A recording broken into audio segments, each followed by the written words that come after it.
Agora que a gente já viu todos os grupos de parâmetros, a gente vai fazer a configuração através do Quick Menu dos parâmetros básicos. Ainda dentro de ventilação, uma função bastante interessante é a função de compensação de fluxo. O grupo 13 do Smart Logic, que é para programação de lógicas para a operação.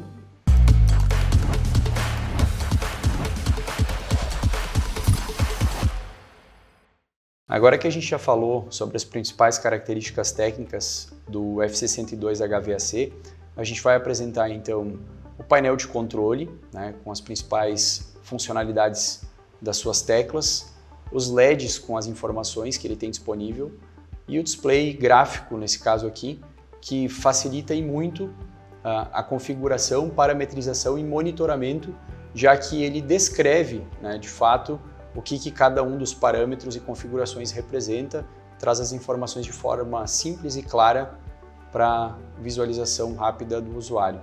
Então aqui a gente tem, como eu havia falado, um display gráfico que traz informações escritas, além das informações de funcionamento e status durante o funcionamento do equipamento.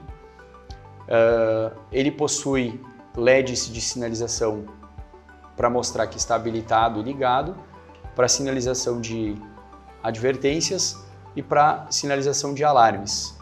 Nas teclas de navegação ele possui um botão dedicado à parte de status, que é para a parte de monitoramento do status de funcionamento do motor. Ele tem um botão dedicado específico para acesso do menu rápido, de acesso rápido, o Quick Menu. Ele tem um botão dedicado para acesso do menu principal, onde tem todos os parâmetros, os grupos de parâmetros. E ele tem também uma tecla específica dedicada para a parte de alarme e logs, onde vai ter o registro de todos os alarmes que foram eventualmente sinalizados. Tem aqui na parte central a tecla Back para retornar de menus, as teclas de navegação para cima e para baixo e esquerda e direita, a tecla OK para confirmação e alteração e acesso de parâmetros, um cancel, quando eu precisar cancelar alguma coisa que foi feita.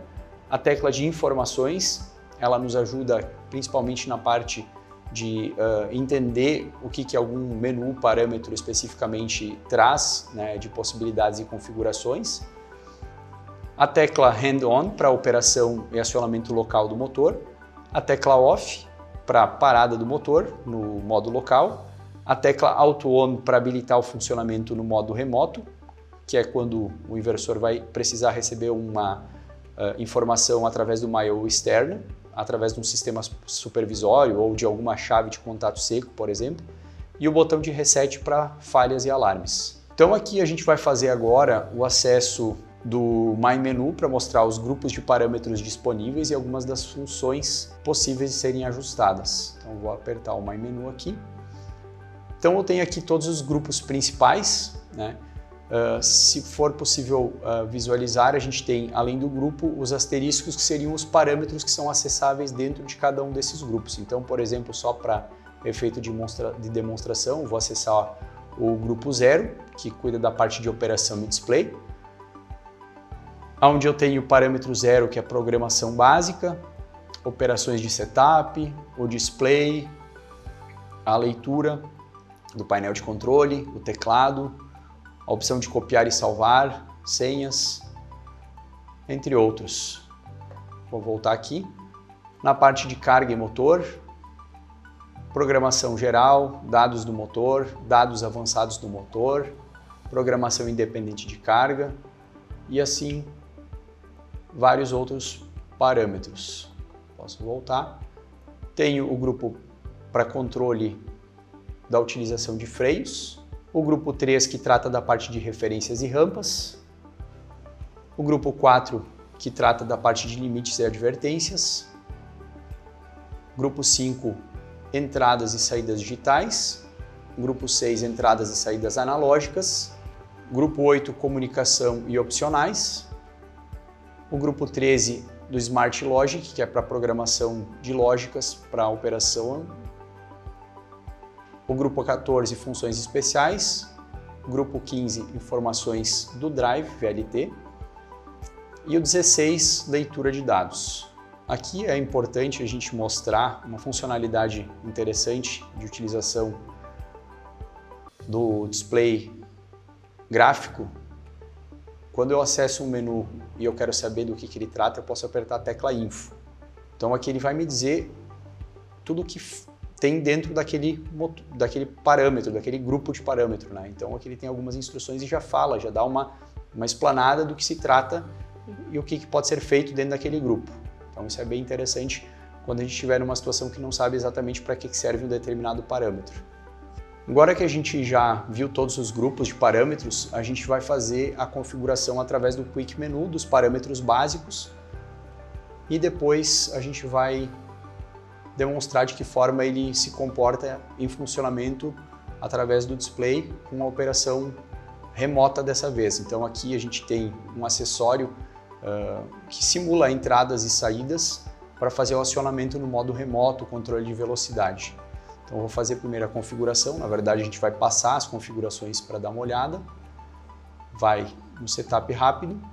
Então aqui ele segue a mesma sequência lógica de outros modelos de drives já explorados, onde a gente tem o idioma, a unidade de velocidade do motor, Hertz, a potência do motor em quilowatts, a tensão aplicada ao motor conforme o dado de placa, a frequência do motor, então pego esse dado da placa do motor, a corrente do motor, da mesma forma, a corrente de placa do motor, a velocidade nominal do motor em rotações por minuto, em RPMs, o tempo de aceleração da rampa, o tempo de desaceleração da rampa, o limite inferior da velocidade do motor, o limite superior da velocidade do motor e a adaptação automática do motor, que é o AMA, para fazer o ajuste do modelo matemático do motor, com ele frio, para que ele pegue todos os dados do motor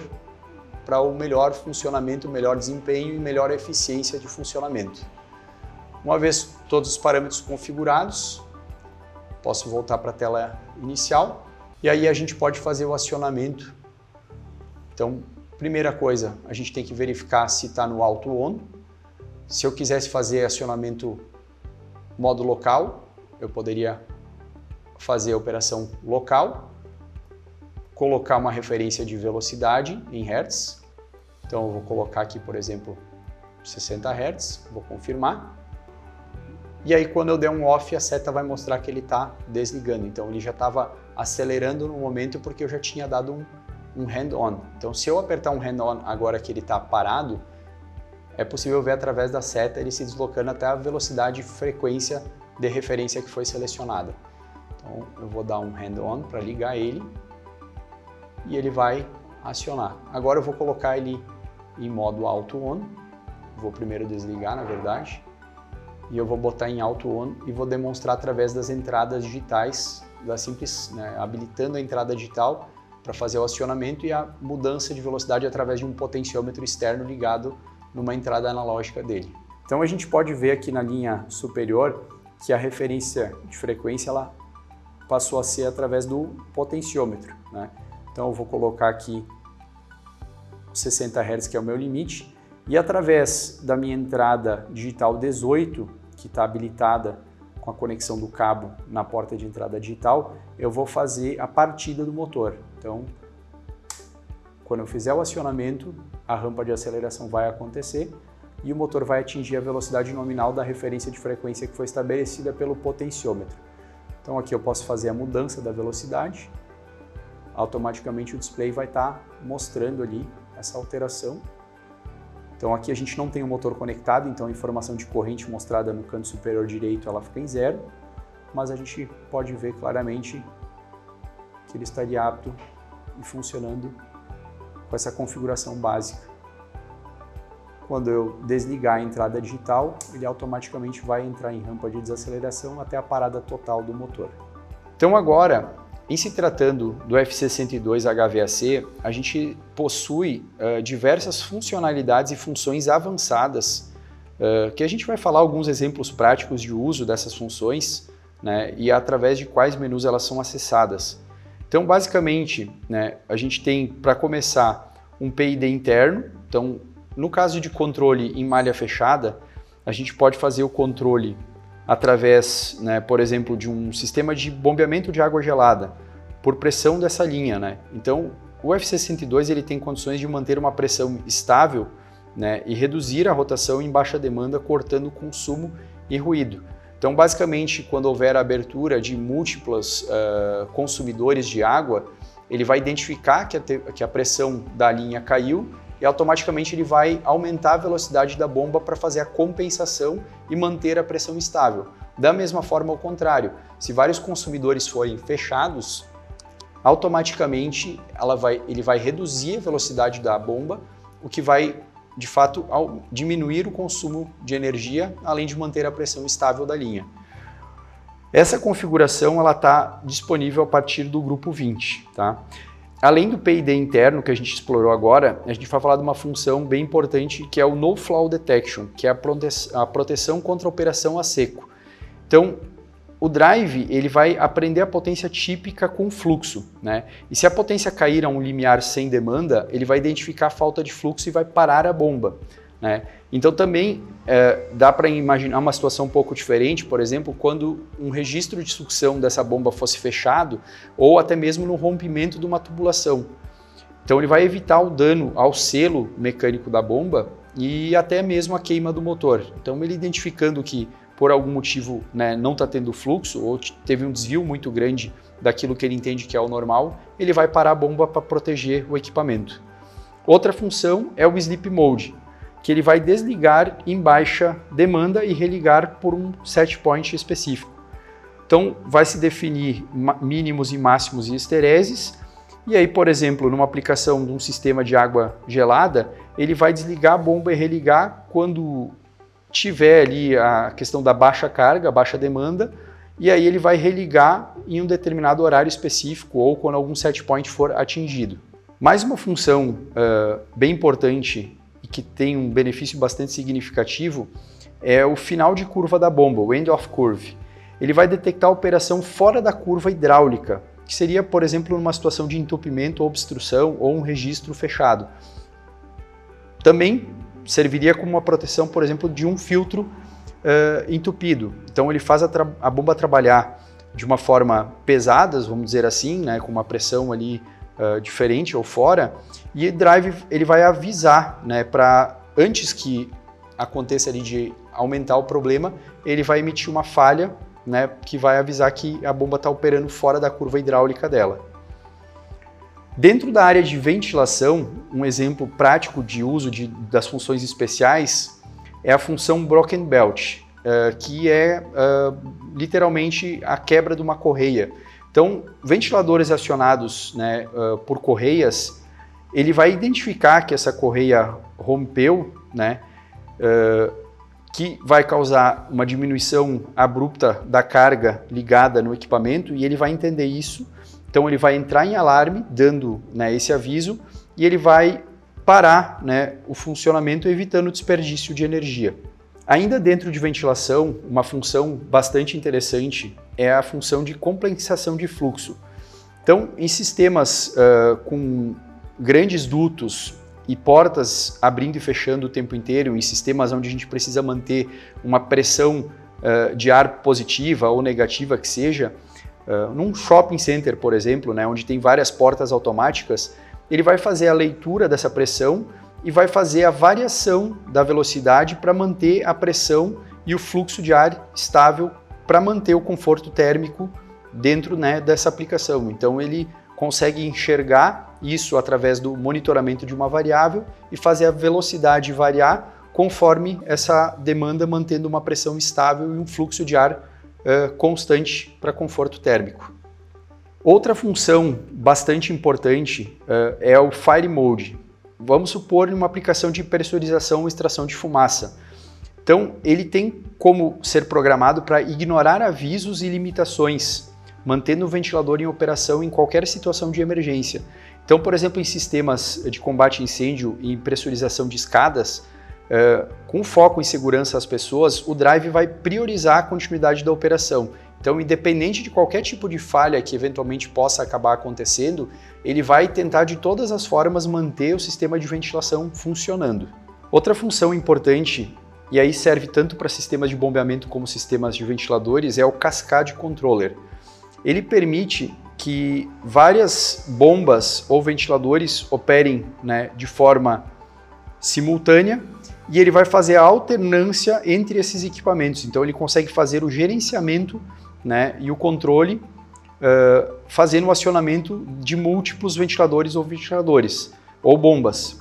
Então ele pode, por exemplo, numa situação de queda de pressão, num primeiro momento ter uma bomba só ligada ou um ventilador ligado, e quando houver essa queda de pressão fazer o acionamento em cascata do segundo e até do terceiro, se for necessário, para tentar manter aquela pressão que foi setada. E por fim, uma função extremamente importante é a parte de otimização de energia. Então ele otimiza o ponto de operação do motor para reduzir perdas em cargas parcial. Então um exemplo prático poderia ser dado aí em uma torre de resfriamento em um dia mais frio.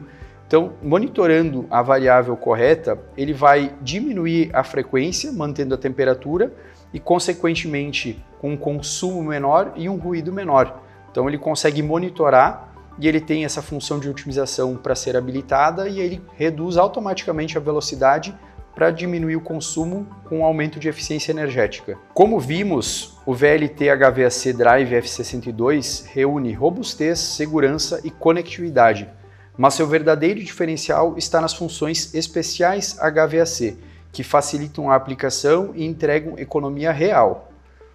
Em sistemas de bomba, controle por pressão de linha ou detecção de falta de fluxo, ou então o Sleep Mode, cortam o consumo e protegem o equipamento. Em sistemas de ventilação, a função Broken Belt ou compensação de fluxo, além das rampas suave, reduzem ruído e manutenção. Em sistemas de bombeamento ou ventilação, em sistemas de torres, o modo de controle de cascata ou PID para controle de processo e mesmo a função de otimização de energia vai manter temperaturas, pressões com o menor consumo possível. A Vaportec entrega soluções que agregam valor, reduzem custos e aumentam a confiabilidade dos sistemas de HVAC. O FC102 não é apenas um inversor, é um controlador inteligente preparado para o presente e o futuro da automação industrial e predial.